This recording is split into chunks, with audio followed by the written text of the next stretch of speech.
At Engine 6, we received the call that there was a report of a house on fire. It was possibly some kids trapped inside. And so we, en route, Engine 15 arrived on the scene prior to our arrival and advised all companies and the alarm office that they didn't see heavy fire in the front of the house when they arrived on the scene.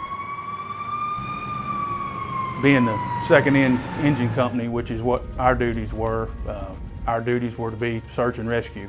The first initial engine company, pumper, fire truck, their job is to attack the fire, and then our job would be search and rescue. When we did arrive on the scene, we were greeted in the front yard by family members who frantically grabbed a hold of us and were stating that they had one of their baby was in the back of the house. Upon returning from the backyard, we saw Engine 15. They were entering the middle bedroom window to try to do an initial search. And the only other option left was the rear bedroom window, which is the one that we decided to enter.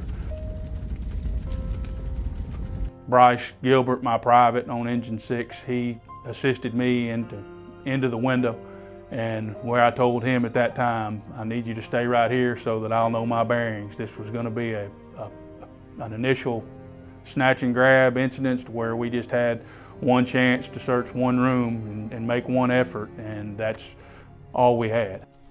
I entered the room, made a couple of rounds through the room, searching the beds, tables, whatever we could find in the room, and not to find anything, and just thought we didn't have anybody in that room, and knew we couldn't advance through the house since the conditions were going to be a lot worse. And told Bryce, I said, I'm cooking in here, it's time for me to go.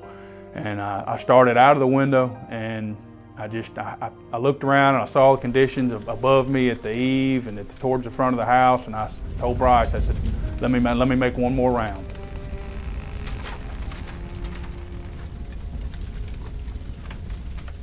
I got back in the window and got back on the ground and made one more round around the bedroom, and happened to stumble upon the child right in front of the closet.